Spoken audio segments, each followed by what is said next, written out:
Good afternoon and welcome back to Stories with Don.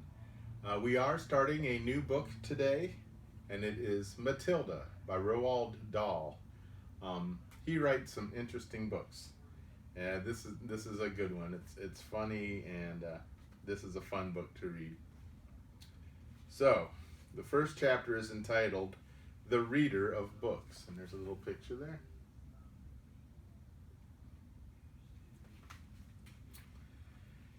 It's a funny thing about mothers and fathers. Even when your own child is the most disgusting little blister you could ever imagine, they still think that he or she is wonderful. Some parents go further. They become so blinded by adoration, they manage to convince themselves that their child has qualities of genius. Well, there is nothing very wrong with all this. It is the way of the world. It's only when the parents begin telling us about the brilliance of their own revolting offspring that we start shouting, "Bring us a basin, we're going to be sick." Ugh. Some more pictures for these two pages.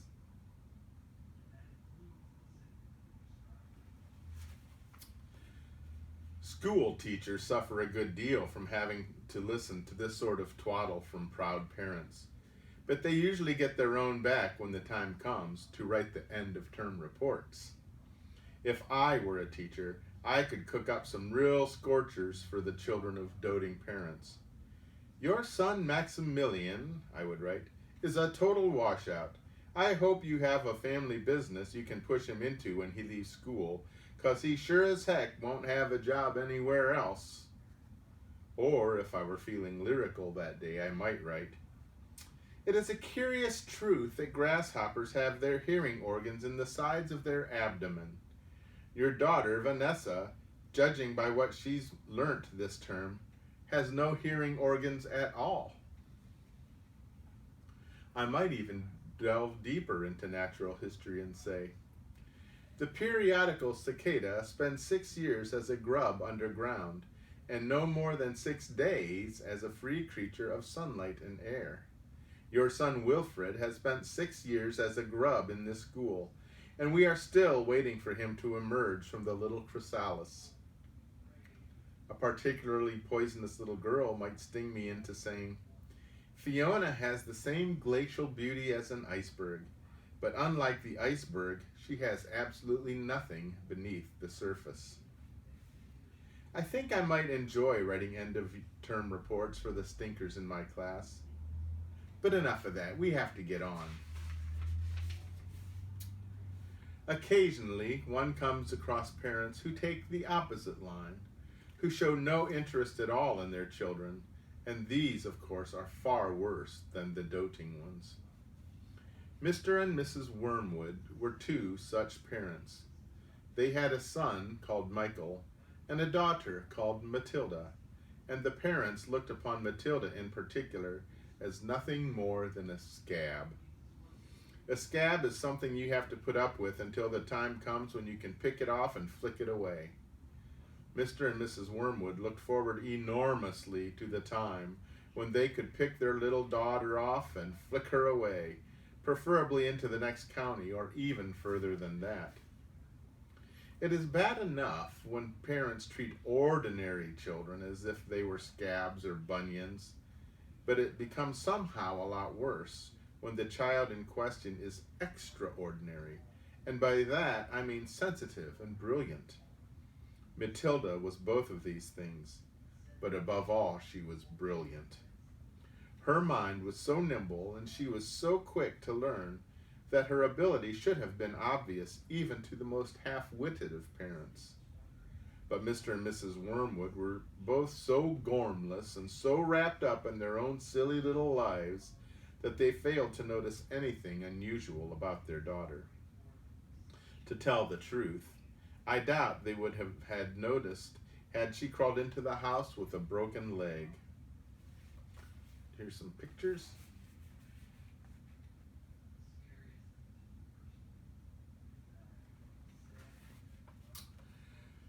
Matilda's brother, Michael, was a perfectly normal boy, but his sister, as I said, was something to make your eyes pop.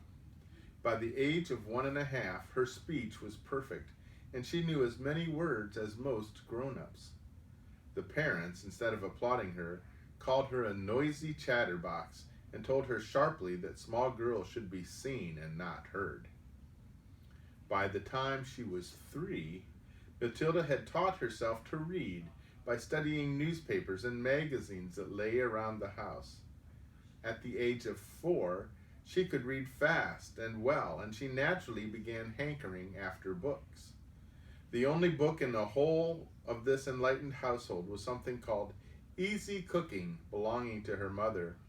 And when she had learned this from cover to cover and had learned all the recipes by heart, she decided that she wanted something more interesting.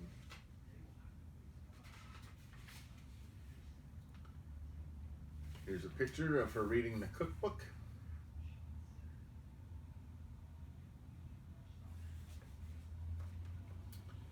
"Daddy," she said, "do you think you could buy me a book?" "A book?" he said. "What do you want a flamin' book for?" "To read, Daddy." "What's wrong with the telly, for heaven's sake? We've got a lovely telly with a 12-inch screen, and now you come asking for a book? You're getting spoiled, my girl." Nearly every weekday afternoon, Matilda was left alone in the house.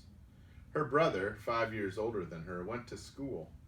Her father went to work, and her mother went out playing bingo in a town 8 miles away. Mrs. Wormwood was hooked on bingo and played it 5 afternoons a week. On the afternoon of the day when her father had refused to buy her a book, Matilda set out all by herself to walk to the public library in the village.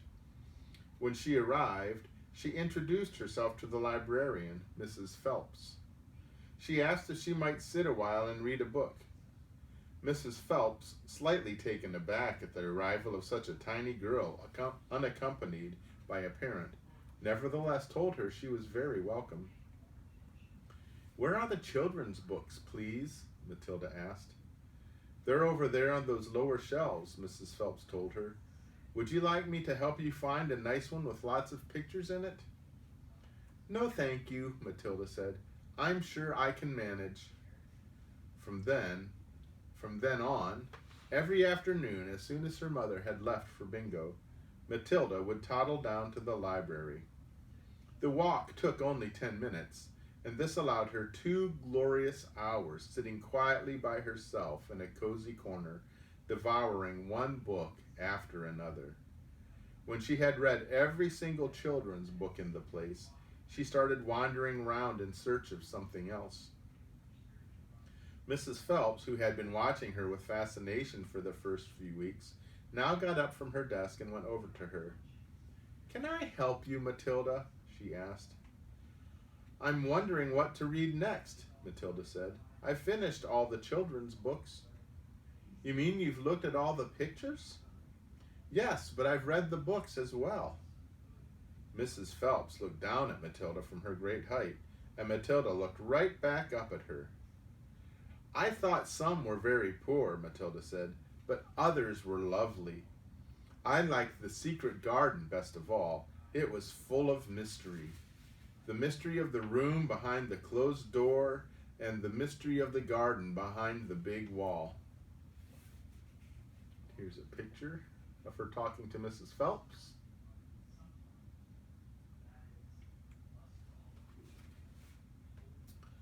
Mrs. Phelps was stunned. "Exactly how old are you, Matilda?" she asked. 4 years and 3 months, Matilda said. Mrs. Phelps was more stunned than ever, but she had the sense not to show it. "What sort of book would you like to read next?" she asked. Matilda said, "I would like a really good one that grown-ups read, a famous one. I don't know any names." Mrs. Phelps looked along the shelves, taking her time. She didn't quite know what to bring out. How, she asked herself, does one choose a famous grown-up book for a 4-year-old girl? Her first thought was to pick up a young teenager's romance of the kind that is written for 15-year-old schoolgirls. but for some reason she found herself instinctively walking past that particular shelf. "Try this," she said at last. "It's very famous and very good. If it's too long for you, just let me know and I'll find something shorter and a bit easier." "Great Expectations," Matilda read, "by Charles Dickens. I'd love to try it." "I must be mad," Mrs. Phelps told herself, but to Matilda she said, "Of course you may try it." Over the next few afternoons, Mrs. Phelps could hardly take her eyes from the small girl sitting for hour after hour in the big armchair at the far end of the room with the book on her lap. It was necessary to rest it on her lap because it was too heavy for her to hold up, which meant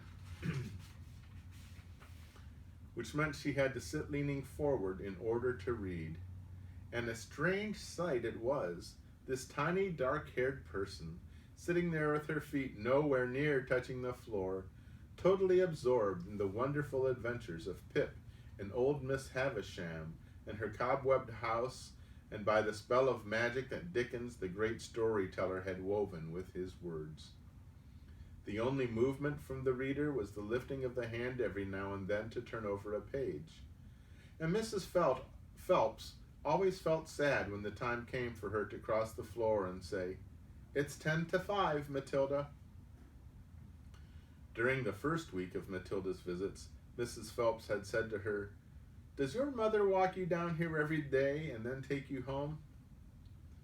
"My mother goes to Aylesbury every afternoon to play bingo," Matilda had said. "She doesn't know I come here."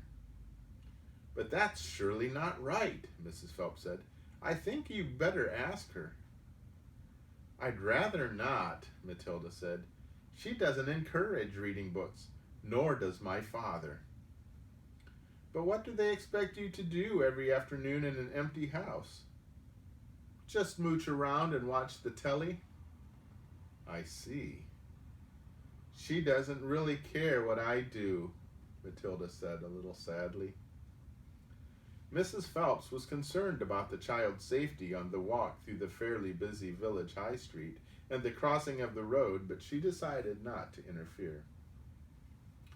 Within a week, Matilda had finished Great Expectations, which in that edition contained 411 pages.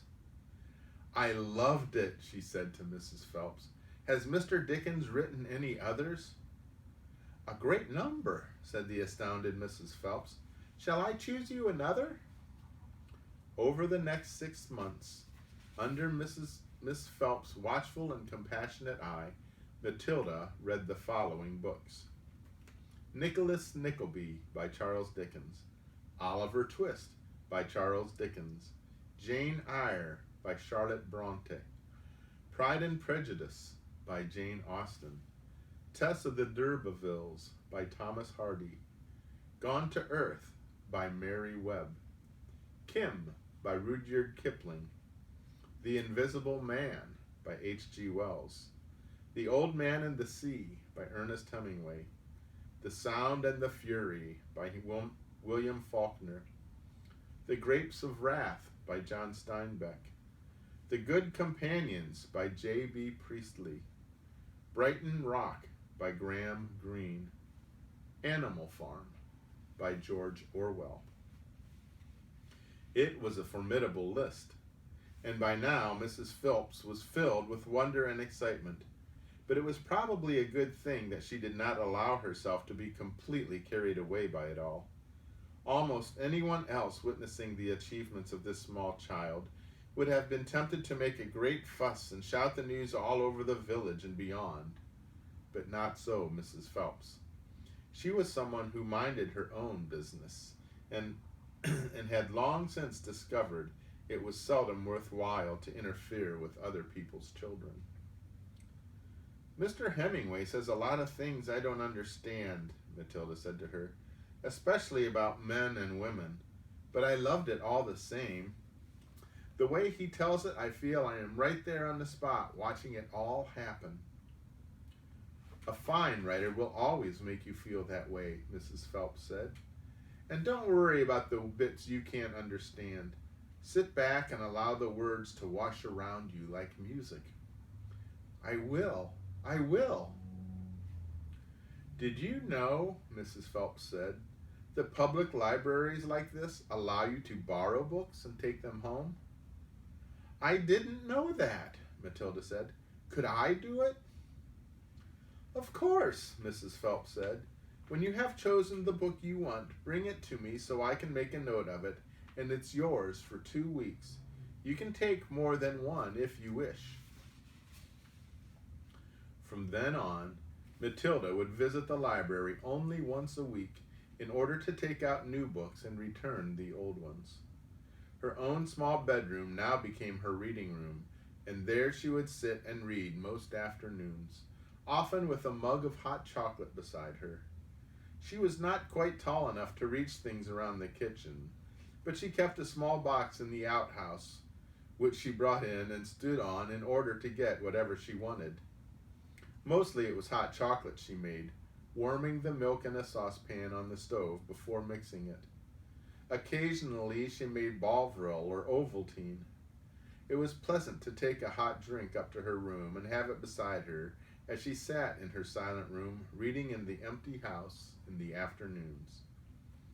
The books transported her into new worlds and introduced her to amazing people who lived exciting lives. She went on olden-day sailing ships with Joseph Conrad. She went to Africa with Ernest Hemingway and to India with Rudyard Kipling. She traveled all over the world while sitting in her little room in an English village.